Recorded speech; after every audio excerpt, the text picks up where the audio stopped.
शानदार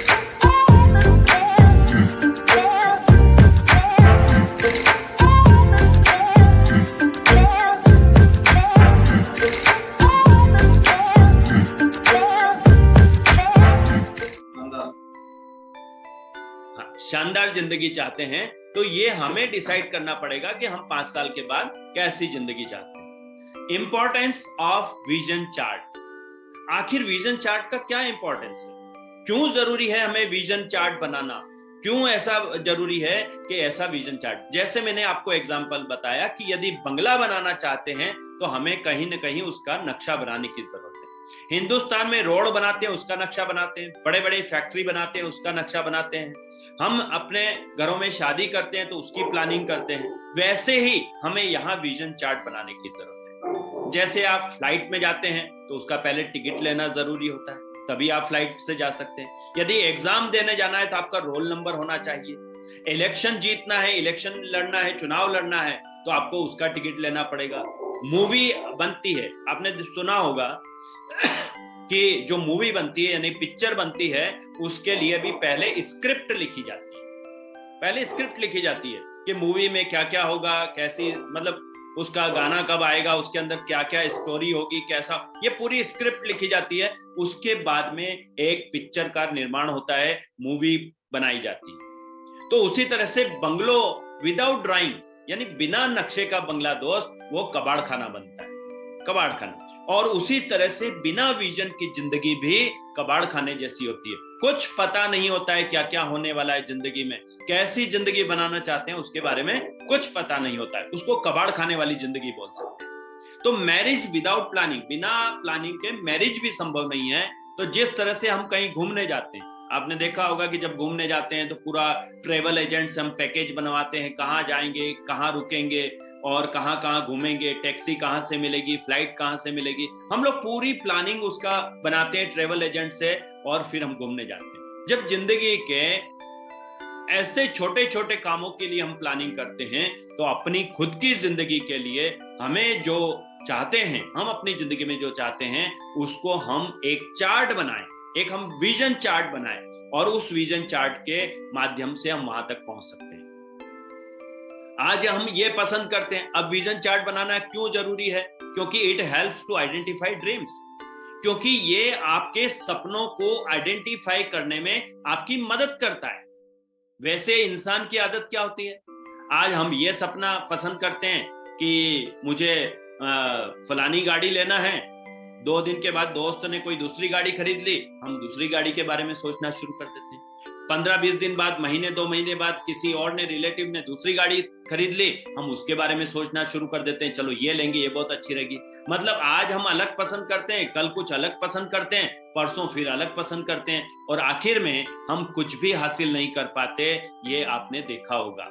तो ये जो हमारा विजन चार्ट है ये हमें हेल्प करता है कि हमारा कौन सा सपना है जिसको हम पूरी तरीके से पूरा करना चाहते हैं। यदि आपको कार खरीदना है और उसे यदि आप पिक्चर फॉर्म में लगा देते हैं, अपने घर में लगा देते हैं कि मुझे ये वाली कार खरीदना है, तो दोस्त हमारा ड्रीम एकदम आइडेंटिफाई हो जाता है, हमारा ड्रीम एकदम क्लियर हो जाता है, क्रिस्टल क्लियर ड्रीम हो जाता है कि मुझे ये कार खरीदना है। वैसे ही जैसे एक लड़की पसंद कर लिया, मुझे इससे शादी करना है, बाकी बात खत्म हो जाती है, इससे शादी करना है और वो काम हो जाता है। तो इसको हमें विजन चार्ट जो है ये सपनों को आइडेंटिफाई करने में मदद करता है।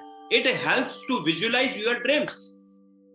ये क्या करता है? हमें अपने सपनों को विजुअलाइज करने में मदद करता है। आपने देखा होगा कि घरों में जब कोई माता बहन, जब कोई प्रेगनेंसी रहती है, जब वो प्रेग्नेंट होती है तो अपने बेडरूम में है, ड्राइंग रूम में है, कहीं ना कहीं बच्चों की एक फोटो लगाती है, हंसते मुस्कुराते हुए खिलखिलाते हुए बच्चे का एक फोटो लगाते हैं। क्यों लगाते हैं? क्योंकि घर के लोग बोलते हैं कि इस फोटो को देखोगे ना तो बच्चा भी ऐसा ही होगा।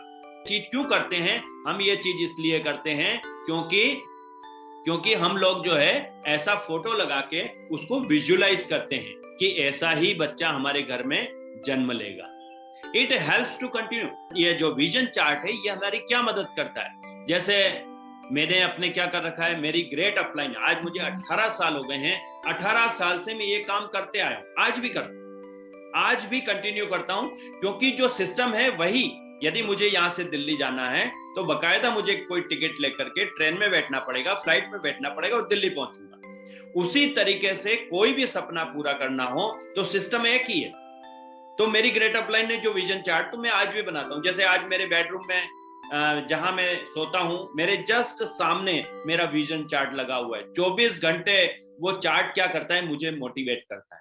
जब आंख बंद होती है, जब सोता हूं तो वो मेरे आंखों में ही रहता है, मतलब सो रहा हूं तो दिख गया, वो रात को सोते हुए भी मतलब वो नींद में रहता है। अब जब सुबह आंख खुलती है तो भी सामने मेरी नजर कहाँ जाती है, विजन चार्ट पे जाती है। मतलब वो विजन चार्ट उठते ही दिखता है और जब सोने जाते हैं तब भी दिखाई देता है। तो वो विजन चार्ट क्या करता है, मुझे थकने नहीं देता। यदि दिन भर कितना भी काम करूं और जब रात को जब उसको देखता हूं, मैं सोने से पहले जब उसको देखता हूं तो सारी थकान खत्म हो जाती है। मुझे लगता है यार बस ये होने वाला है, अब ये थोड़े समय के बाद होने वाला है, ये चीज मेरी जिंदगी में आने वाली, ये आने वाली, ये होने वाला है, ऐसा मुझे फील होता है और सारी थकान खत्म हो जाती है। इसके कारण से और क्या होता है, इसके कारण जब सुबह उठता हूं तो एक नई एनर्जी मिलती है।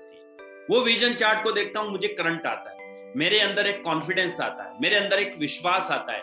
उस विजन चार्ट को देख करके मुझे लगता है यार बस होने वाला है, आज मुझे दिन भर इसके लिए काम करना है। तो उससे क्या होता है, आलस नहीं आता है, दिन भर कोई आलस नहीं रहता है। मेरे सपने बड़े हैं और मेरे सामने लगे हैं, यदि मेरे सपने बड़े बड़े सपने हैं और मेरे सामने लगे हैं तो 24 घंटे वो मुझे दिखाई देते हैं।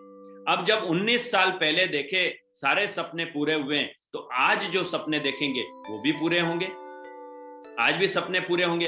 अब मैं आपको एक मेरा दिखाता हूं कि मैंने जो बनाया था उस समय जब मैंने बनाया था, वो मैं आपको दिखाता हूं कि जो मैंने विजन बनाया था वो सारे सपने पूरे हो चुके हैं, एक के बाद एक के बाद एक। जो भी मैं सोचता था, गाड़ियों के सपने देखता था, बड़ी बड़ी गाड़ियां होना चाहिए, ये होना चाहिए, ऐसा घर होना चाहिए, मतलब जिंदगी में जो विजन बनाया था 19 साल पहले जो विजन बनाया था वो सारी चीजें एक के बाद एक के बाद एक के बाद होने लगी और हो गई। दोस्त मैं आपसे एक बात पूछना चाहता हूं कि जब ये हो सकता है तो मैं आज जो सपने देख रहा हूं क्या वो पूरे नहीं होंगे या होंगे? हेलो, होंगे सर, डेफिनेट होंगे। होंगे। तो जो आप भी जो 5 साल पहले सपने देखते थे वो आज यदि आपके सपने पूरे हो गए हैं तो दोस्त आज जो आप सपने देखोगे, आज जो विजन बनाओगे 2025 का, आने वाले 5 साल के बाद का विजन, दोस्त वो भी पूरा होगा, वो भी पूरा होगा, 101% पूरा होगा। क्यों होगा? क्योंकि जब पहले जो देखे वो सपने आज पूरे हो सकते हैं, तो जो आज आप सपने देखेंगे वो भी पूरे होंगे। अभी मेरे यदि देखेंगे मेरे बेडरूम के अंदर ये विजन चार्ट लगा हुआ है, आज की तारीख में ये विजन चार्ट लगा हुआ है, जो सुबह देखता हूं, दिन में जब भी जाता हूं देखता हूं, रात को सोऊंगा तो भी मुझे दिखाई देगा। ये विजन चार्ट बना हुआ है, ये बना हुआ है कि जिंदगी, आने वाली जिंदगी ऐसी जिंदगी है, आने वाला सफर जो है जिंदगी का वो ये करना है, बिल्कुल साफ सुथरा एकदम क्लियर कट दिखाई देता है। दोस्त ये विजन बोर्ड हर व्यक्ति को अपना विजन बोर्ड बनाना चाहिए। ये मेरी ग्रेट अपलाइन ने मुझे बताया था कि ऐसा यदि आप विजन बोर्ड बनाएंगे तो आपका सारे सपने पूरे होंगे और आप वो सब कुछ प्राप्त कर सकते हो जो आप अपनी जिंदगी में चाहते हो। सब विजन चार्ट का और क्या फायदा है? विजन चार्ट बनाने से क्या होता है? It gives us positive energy. ये अपने को बहुत पॉजिटिव एनर्जी देता है। दिन भर मान लीजिए आप थक गए या मार्केट में आपने काम किया, लोगों को प्लान दिखाया, फॉलो अप किया, होम मीटिंग करी, ओपन मीटिंग करी और हमें नेगेटिव लोगों का सामना करना पड़ता है। हम कई बार मायूस हो जाते हैं, कई बार वो रिजल्ट्स नहीं आ पाते जो आना चाहिए। यदि आ जाते हैं तो हम पॉजिटिविटी से भर जाते हैं, नहीं आते हैं तो हमारे अंदर नेगेटिविटी आती है। तो दोस्त ये जो विजन चार्ट होता है ये आपको हमेशा पॉजिटिव एनर्जी देगा। Yes, you can do it, you can do it, आप कर सकते हैं, ये होके रहेगा। और क्या करता है? Set image in subconscious mind. अपने सबकॉन्शियस माइंड के अंदर ये एक इमेज बनाता है जो आप दिन रात देखते हैं ना दोस्त। हकीकत में ये कहा गया है, विद्वान लोगों ने कहा है, सक्सेसफुल लोगों ने कहा है, साइंस भी बोलता है कि जो आप जिस चीज के बारे में दिन रात सोचते हो आपकी जिंदगी में वही होता है। इसको बोलते हैं law of attraction. Law of attraction, जैसा आप सोचते हैं, जैसा आप देखते हैं, वही घटनाएं आपकी जिंदगी में होना शुरू हो जाती है। कहते हैं कि कायनात के साथ आपकी पार्टनरशिप सेट करता है। ये जो विजन चार्ट है, ये कहते हैं ना कि दिल की शिद्दत से जब आप कोई चीज चाहेंगे तो पूरी कायनात उसको पूरा करने में लग जाती है। दोस्त, कायनात के साथ में ये आपकी पार्टनरशिप सेट कर देता है। ये जो विजन चार्ट हम बनाते हैं, ये विजन चार्ट आपकी कायनात के साथ में, यानी हमारी कुदरत के साथ में, प्रकृति के साथ में एक पार्टनरशिप सेट करता है। पार्टनरशिप का मतलब है जितना प्रयास आप करते हैं उतना ही प्रयास प्रकृति आपके लिए करने लगती है। जितना आप अपने विजन के करीब जाते हैं, विजन उतना ही करीब आपके पास आना शुरू कर देता है। ये हमारे सक्सेसफुल लोगों ने कहा है, और ये आपको चैलेंज लेने में मदद करता है। कई बार आदमी डावाडोल हो जाता है, कई बार ओवर एक्साइटेड हो जाता है, कई बार डीमोटिवेट हो जाता है। कई बार ये चैलेंज लेने में कैसे मदद करता है? जब आपके घर में आपने विजन चार्ट लगाया है, कोई ना कोई तो देखेगा, आएगा, बोले ये क्या है, तो आपको कहेगा अच्छा ये करना है, आप ये कर लोगे क्या? ऐसे थोड़ी होता है यार, इतना बड़े बड़े सपने पूरे थोड़ी ना होंगे क्या? वो आपको चैलेंज देता है। यानी आपको चैलेंज लेने में ये जो विजन चार्ट है ये मदद करता है। और जब जब आप चैलेंज लोगे, आपके अंदर एक्साइटमेंट आएगा, जोश आएगा, जुनून आएगा, कमिटमेंट आएगा, और आप उसको करने के लिए पूरी जान लगा दोगे, पूरी ताकत लगा दोगे, इज्जत दांव पे लगेगी। जब कोई भी देखता है तो वो आपको याद दिलाता है क्या हुआ कि नहीं हुआ। मेरे साथ कई बार हुआ, मेरे को लोग टोकते थे, अरे ये आपने लगा रखा है, ये हो गया क्या, ये आएगी कि नहीं आएगी? ऐसा थोड़ी है, इतनी बड़ी बड़ी कार थोड़ी आएगी, ऐसा नहीं होगा। लेकिन दोस्त, आज सब कुछ हकीकत में बदलता गया है, क्योंकि लोग आपको चैलेंज देने में मदद करते हैं। अब ये विजन चार्ट कैसे बनाएंगे आप?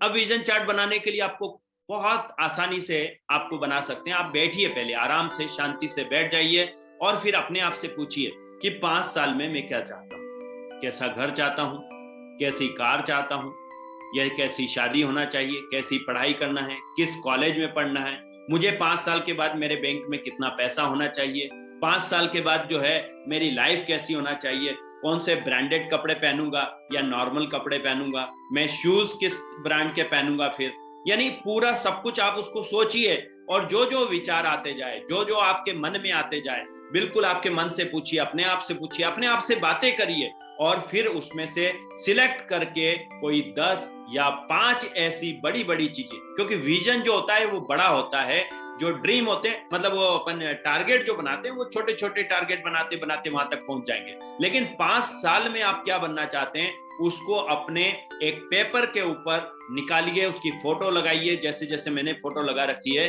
और ऐसी पिक्चर सिलेक्ट करिए जिसको देख के आपको इंस्पिरेशन आना चाहिए, जिसको देख के आपको लगना चाहिए, फीलिंग आना चाहिए, ऐसी ऐसी फोटो लगाइए।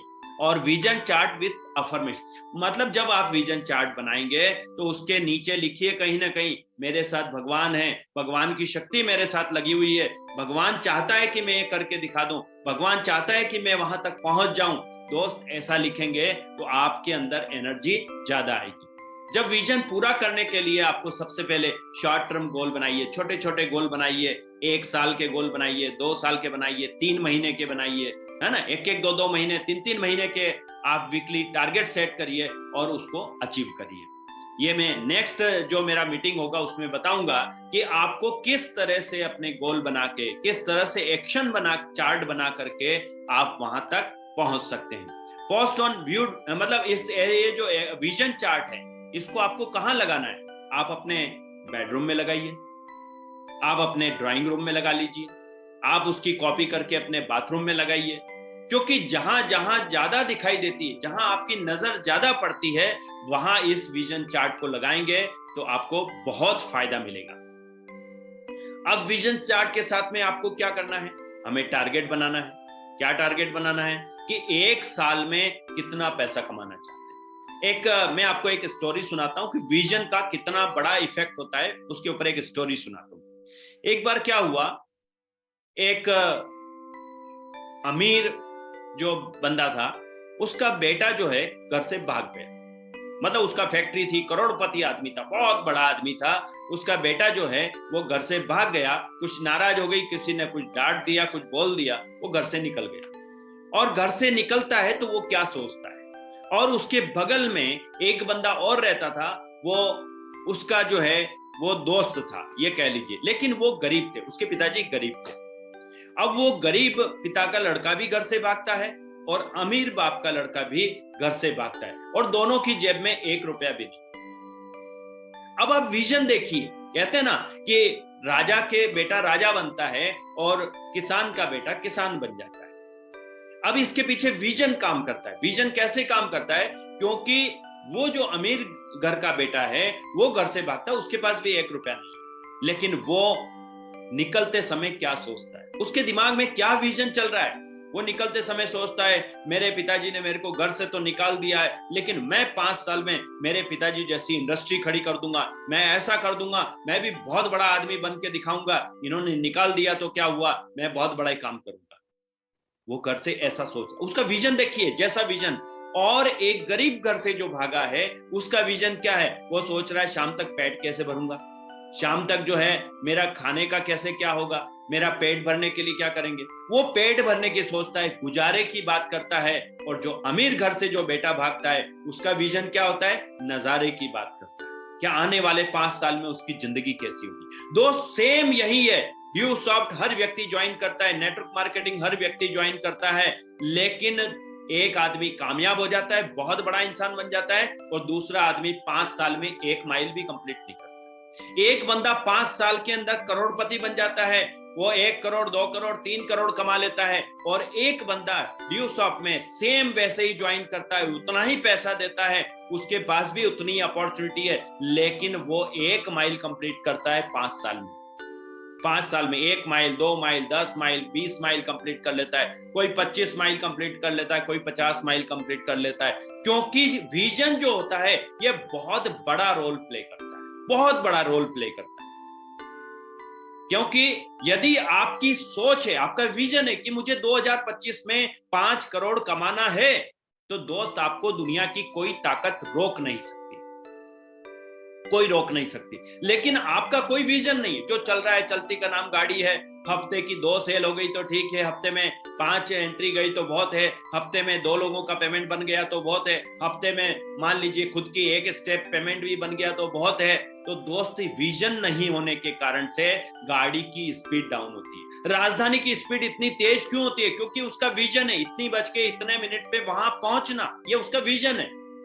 लेकिन लोकल गाड़ी का कोई विजन नहीं होता है, जब जहां पहुंच जाए कोई बात नहीं, राजधानी आएगी हम रुक जाएंगे, राजधानी निकाल देंगे। तो मान लो आप 1 साल में 10 लाख रुपए कमाना चाहते हैं, तो भी 1 साल में 10 लाख नहीं आएगा। क्यों नहीं आएगा? क्योंकि जब तक आपके पास इस पैसे को कमाने की कोई ठोस वजह नहीं होगी, ठोस रीजन नहीं होगा, तो दोस्त पैसा नहीं आएगा। पैसा कब आएगा? कब आप कामयाब होंगे, कब आपका विजन पूरा होगा? विजन के साथ में रीजन होना बहुत जरूरी है, मकसद होना बहुत जरूरी है। इसका मतलब है हमारे विजन के साथ कोई ठोस रीजन का, कारण का होना भी बहुत जरूरी है। यदि आपके पास ठोस रीजन होगा तो दोस्त आपका विजन, जो भी आप विजन बनाएंगे वो 100% नहीं 200% पूरा होगा। Without reason vision is 0। यदि आपके विजन के साथ में आपने सोचा कि मुझे 5 साल में 2025 तक 1 करोड़ कमाना है, लेकिन 1 करोड़ क्यों कमाना है? यदि आपके पास इसका कोई रीजन नहीं है कि 1 करोड़ से करोगे क्या, तो दोस्त 1 करोड़ नहीं आएगा और ना ही काम चलेगा, क्योंकि उसके पीछे ठोस रीजन होना चाहिए। कोई भी काम पूरा करने के लिए उसके पीछे कोई ना कोई मकसद, रीजन का होना बहुत जरूरी है। कोई व्यक्ति आर्मी ज्वाइन करता है, क्यों करता है? क्यों करता है बताइए आप? कोई व्यक्ति आर्मी ज्वाइन करता है तो क्यों ज्वाइन करता है? या तो वो पेट भरने के लिए आर्मी ज्वाइन करता है कि मेरे को कोई नौकरी लग जाए, या फिर बंदा देश के प्रति समर्पित रहता है कि यार मैं अपने देश के लिए अपनी जान भी दे दूंगा, मैं देश की सेवा करूंगा। कोई ना कोई वजह होती है, इसीलिए बंदा आर्मी ज्वाइन करता है। आर्मी ज्वाइन करता है, बंदूक की गोली के सामने खड़ा रहता है, तोप के सामने खड़ा होता है, क्योंकि उसके पीछे कोई ना कोई वजह है। वो अपने परिवार के सपने पूरे करना चाहता है, अपने परिवार का पेट पालन करना चाहता है, अपने बच्चों की खातिर अपनी जान को जोखिम में डालता है, क्योंकि उसके पीछे कोई ना कोई वजह होती है, कोई ना कोई वजह। आप ट्रेन की जगह 3 गुना ज्यादा किराया देके फ्लाइट से क्यों जाते? कभी कभी फ्लाइट से जाना पड़ता ना, क्यों जाते हो? क्योंकि उसके पीछे कोई वजह होती है, कोई कारण है तभी आदमी 3 गुना ज्यादा किराया देता है। कोई आदमी चोरी क्यों करता है? चोरी करने के पीछे भी कोई ना कोई कारण होता है। चोरी करने में उसको मजा नहीं आता, उसको मालूम है चोरी कर रहा हूं, पकड़ा गया तो जेल में जाऊंगा, पिटाई होगी, ऐसा होगा, ये होगा, पुलिस मारेगी, उसको पता है, लेकिन फिर भी चोरी करता है। क्यों? क्योंकि उसके पीछे कोई ना कोई उसकी मजबूरी है, और वही मजबूरी फिर आगे जाके आदत बन जाती है। दोस्तों, इसी तरह से हमारी जिंदगी में भी हम यदि कॉम्प्रोमाइज करना शुरू कर दें, जो चल रहा है वो ठीक है, जो चल रहा है वो ठीक है, तो एक समय के बाद यही मजबूरी हमारी आदत बन जाती है। जॉब में कोई व्यक्ति डबल ड्यूटी क्यों करता है, ओवर टाइम क्यों करता है? क्योंकि उसके पीछे भी कोई रीजन होता है। कोई आदमी आतंकवादी बनता है, तो आतंकवादी क्यों बनता है? उसको मजा नहीं आता है आतंकवादी बनने में। दोस्त, उसके पीछे भी कोई वजह होती, कोई रीजन होता है, तभी कोई बंदा आतंकवादी बनता है। कोई स्टूडेंट 15-15 घंटे स्टडी करता है, होते हैं स्टूडेंट, बहुत सारे ऐसे एक्स्ट्राऑर्डिनरी बच्चे होते हैं जो 15-15 घंटे, 20-20 घंटे पढ़ाई करते हैं, 2-4 घंटे सोते हैं, फिर पढ़ते हैं। उसके पीछे भी कोई ना कोई वजह होती है, कोई रीजन होता है जिसके कारण से। कोई खिलाड़ी ओलंपिक खेलने के लिए 5 साल 10 साल कड़ी मेहनत करता है, उसके पीछे भी कोई कारण होता है। हर विजन के पीछे कोई ना कोई रीजन होना जरूरी है, तभी जाके कामयाबी मिलती है। इन सभी के पीछे कोई वजह है, रीजन है, जो आप पाना चाहते हैं, उसके पीछे भी कोई ना कोई अटूट रीजन होना चाहिए। यदि 2025 में आप 1 करोड़ कमाना चाहते हो, 5 करोड़ कमाना चाहते हो, मर्सिडीज बेंज खरीदना चाहते हो, तो दोस्त आज से उसकी वजह ढूंढना शुरू कर दो। यदि वजह मिल गई तो वो चीज भी हासिल हो जाए। उसके पीछे कोई ना कोई रीजन, क्योंकि जैसे ही आपको रीजन मिलेगा, वो रीजन आपको पागलपन सवार कर देगा और आप कामयाब हो जाएंगे। एग्जाम्पल फॉर रीजन और विजन, मैं आपको कुछ उदाहरण देता हूं कि जिसमें विजन के पीछे रीजन था। गांधी जी ने तो जेल में गए, आपको पता है कि गांधी जी जेल में गए, उन्होंने उपवास किए। गांधी जी बैरिस्टर बन के आए, फिर उन्होंने धोती पहनी। क्यों? ये क्यों का सवाल आपके पास होना चाहिए। क्यों? क्योंकि वो फ्रीडम चाहते थे, देश को आजाद कराना चाहते थे, मातृभूमि से प्यार करते थे। अरुणिमा सिन्हा, जिसके बारे में आप लोगों ने सुना होगा, एक ऐसी लड़की जिसका एक्सीडेंट हो गया हो, ट्रेन से उसके पैर कट गए हो, और उसने फिर भी उस एक्सीडेंट के बाद भी एवरेस्ट की चोटी फतेह करने का विजन बनाया। क्यों? कोई ना कोई रीजन होगा, कोई ना कोई ऐसा कारण होगा कि एक्सीडेंट होने के बाद, पैर कटने के बाद, अपना नकली पैर ऑपरेशन करा के, और वो बंदी ऊपर एवरेस्ट की चोटी पे पहुंची। और मात्र एवरेस्ट ही नहीं, दुनिया की कई सारी ऐसी चोटियों को उसने फतेह किया। अब आप देखिए भगवान राम के बारे में देखिए। राम 14 साल के लिए वनवास गए। क्यों गए? कोई वजह होगी, उसके पीछे भी कोई रीजन होगा। वो जो राम थे वो भगवान श्री राम बन गए। कैसे बने? क्योंकि उसके पीछे एक वजह थी कि उनके पिताजी ने जो वचन दिया था, और उस वचन को पूरा करना, ये बहुत बड़ा रीजन था। वो नॉर्मली मना कर सकते थे, एक्सक्यूज दे सकते थे, लेकिन नहीं। रघुकुल रीत सदा चली आई, प्राण जाए पर वचन नहीं जाए। वचन नहीं जाएगा, कुछ भी हो जाए। वो 14 साल के लिए वनवास चले गए। अब आप देखिए, जब मेरे साथ बात करूं तो मेरे पास क्या वजह थी? मेरे पास बहुत सारी वजह थी। जब फर्स्ट केप हुई, उसके पीछे रीजन था, आपको पता है। Why I purchase Mercedes Benz car, क्यों परचेज करा? इसके पीछे रीजन था।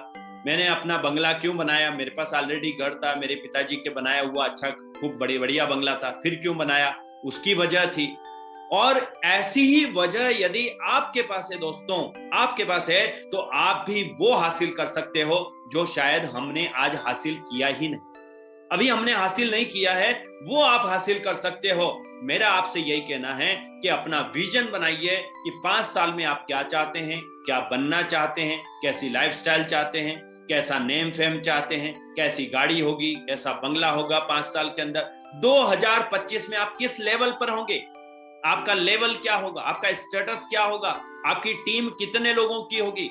जैसा आप विजन बनाएंगे वैसा ही होगा। चलती का नाम गाड़ी है, धक्के से चलने वाली जिंदगी की कोई दिशा नहीं होती है, उसको कहीं भी घुमा दिया जाता है, कहीं भी मोड़ दिया जाता है। लेकिन जिसका विजन सेट है, जिसका रीजन उसके पीछे लगा हुआ है, तो दोस्त वो इंसान कामयाब होके ही रहता है।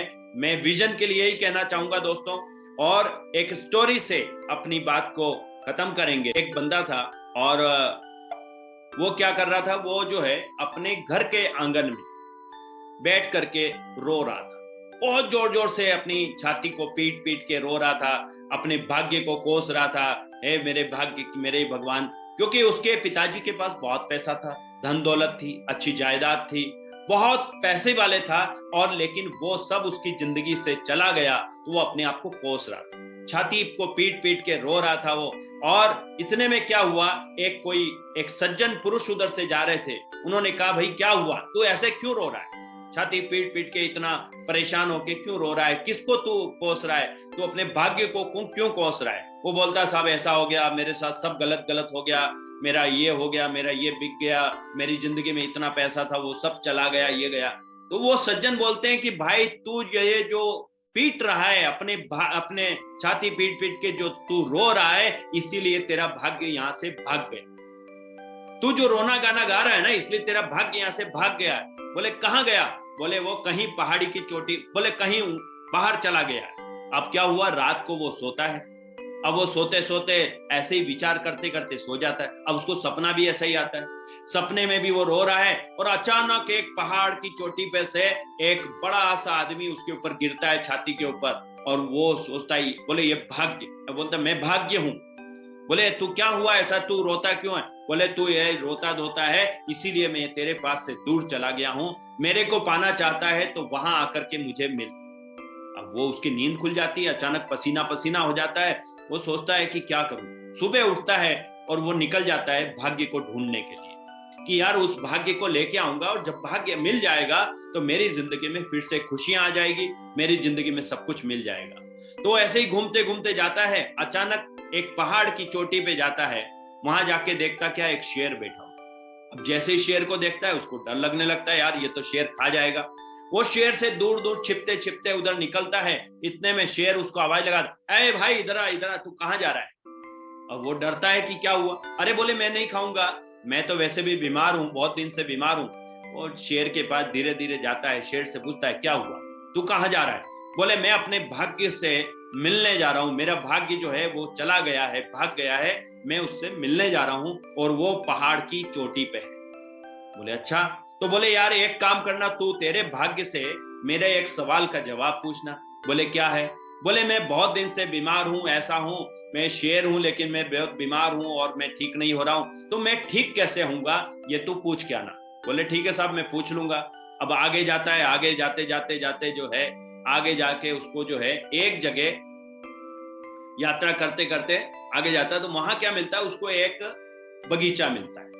और उस बगीचे में बहुत सारे फल लगे होते हैं। वो थका हुआ होता है, वो पहाड़ी की तली में वहां बगीचा होता है, तो उस बगीचे में से वो फल खाता है। एक फल खाता है, वो मुंह बिगड़ता है, कड़वा कड़वा उसको फल लगता है, वो फेंक देता है।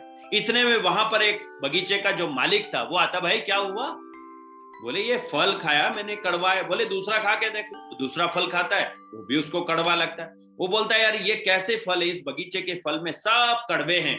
बोले तू कहाँ जा रहा है। बोले मैं अपने भाग्य के पास जा रहा हूँ, मैं उससे मिलने जा रहा हूँ, मेरा भाग्य जो है मेरे से रूठ के चला गया है और वो पहाड़ी की चोटी पे है, मैं वहां जा रहा हूँ और मैं उसको मना के लाऊंगा वापस, क्योंकि मेरी सब खुशियां चली गई, ये सब ये। बोले यार तू मेरा भी एक सवाल पूछना तेरे भाग्य से, और उसका जवाब मिल जाए तो बहुत अच्छी बात है, कि मेरे ये जो बगीचा है, इस बगीचे के अंदर बहुत सारे फल हैं और ये सब कड़वे हैं, और तू यदि इसका हल कर देगा तो ये जो झरना है ना, इस झरने के यहाँ पे बहुत सारा सोना है, वो सोना मैं तेरे को दे दूंगा, और मेरे ये बगीचे का सब कुछ ठीक हो जाना चाहिए, बढ़िया मतलब फल मीठे हो जाना चाहिए, ऐसा कोई तो उपाय बता देना, तो मैं तेरे को ये सोना, जितना भी सोना इस झरने के यहाँ है वो मैं तेरे को दे दूंगा। बोले ठीक है सर। वो आगे गया, आगे जाता है तो एक पहाड़ी और होती है, वहां पर एक महल मिलता है, और उस महल में एक छोटी सी मतलब बहुत सुंदर सी लड़की मिलती है उसको। वो लड़की उसको रोकती है, भाई इधर इधर कहाँ जा रहा है। बोले मैं अपने भाग्य के पास जा रहा हूँ, पहाड़ी के ऊपर है वहां जा रहा हूँ। बोले क्या हो गया। बोले वो छोड़ के चला गया, मेरी किस्मत सब चली गई है और ऐसा है। अच्छा अच्छा ऐसा है, तू मेरी एक प्रॉब्लम सॉल्व करेगा। बोले क्या प्रॉब्लम? बोले मेरी जो है, मेरे को एक लड़के से शादी, मनपसंद लड़के से शादी करना है, और वो मनपसंद लड़का यदि मुझसे शादी कर लेगा तो यहाँ का सारा राजपाट उसको मिल जाएगा, हीरे जवाहरात मिल जाएंगे और वो सब कुछ मिल जाएगा। लेकिन ऐसा लड़का कौन होगा जो मुझसे शादी करेगा और ऐसा होगा? तो ऐसे करके वो लड़की बोलती है, बोले इस समस्या का हल भी तू पूछ के वहां से आना उस भाग्य से और मेरे को बताना, तो मेरे जो है ये मतलब मेरे ये जब शादी हो जाएगी तो मैं ऐसा दे दूंगी। बोले ठीक है साहब। आगे जाता है, पहाड़ की चोटी पे पहुंचता है, वहां जाते ही देखता है एक बहुत बड़ा आदमी बैठा हुआ है। बोले साहब मेरा भाग्य, बोले मैं ही हूँ, बोल क्या करना है? बोले जो है साहब वो मेरे को सपना आया था ऐसा ऐसा, और मेरे को बोला था कि वहां आके मिलना, मैं आ गया हूँ मिलने, तो चलो मेरे साथ चलो। भाग्य और फिर सबके सवाल पूछता है वो शेर ने बोला था मेरी बीमारी का क्या इलाज है, तो ऐसे करके वो शेर का पूछता है मेरी बीमारी का क्या इलाज है। तो बोले और उस बगीचे का पूछता है कि बोले वो जो फल हैं, वो फल जो हैं वहाँ मीठे फल कैसे हो सकते हैं वो, और वहाँ लड़की से उसका जो है पूछता है कि मेरी जो है शादी जो है मेरे मनपसंद लड़के से हो जाए, ऐसा करके वो पूछता है। तो उसको शेर जो वहाँ का जो वो भाग्य होता है उसको सारे जवाब देता है, लेकिन उसको एक शर्त रखता है कि बोले मैं तेरे साथ नहीं चलूंगा, मैं तेरे पीछे आऊंगा, मैं तेरे साथ नहीं चलूंगा, मैं तेरे पीछे आऊंगा, तू आगे चल। अब क्या होता है कि वो लड़की के पास जाता है, वहां सबसे पहले लड़की को जवाब देता है कि ऐसा ऐसा ये है, और इतने में क्या हुआ, वो लड़की कहती है ठीक है ऐसा है, तो मैं वो लड़की इसी को प्रपोज करती है और इसको बोलती है मैं तेरे से शादी करती हूँ। ये मना कर दे, बोले नहीं नहीं नहीं, मेरा तो भाग्य आ रहा है, मेरे भाग्य मेरे पीछे आ रहा है, और वो नहीं सुनता है और निकल जाता है। वो आगे निकल जाता है, वहां बगीचे के मालिक के पास जाता है, वहां जाकर के उसकी समस्या का हल उसे बताता है और उसको बोलता है रुको रुको रुको, तुम ये ले जाओ ऐसा करके। वो बोलता है नहीं नहीं, मेरा भाग्य तो पीछे आ रहा है, मेरा भाग्य पीछे आ रहा है, मेरे को कुछ नहीं लेना है। और ऐसे करते करते वो आखिरी में उस शेर के पास पहुंचता है और शेर पूछता है क्या हुआ भाई, मेरे सवाल का जवाब मिल गया? बोले हाँ जवाब मिल गया। क्या जवाब दिया? बोले यह है कि शेर जो है तुमको क्या करना पड़ेगा, कोई ऐसा, तो पहले वो कहानी सुनाता है पूरी उसको कि भाई क्या हुआ। बोले वो लड़की के पास गया और उसने मेरे को प्रपोज कर दिया और उसने कहा ये सब जो हीरे जवाहरात सब मिल जाएंगे, राजमहल। बोले मैंने कहा मेरा भाग्य तो पीछे आ रहा है।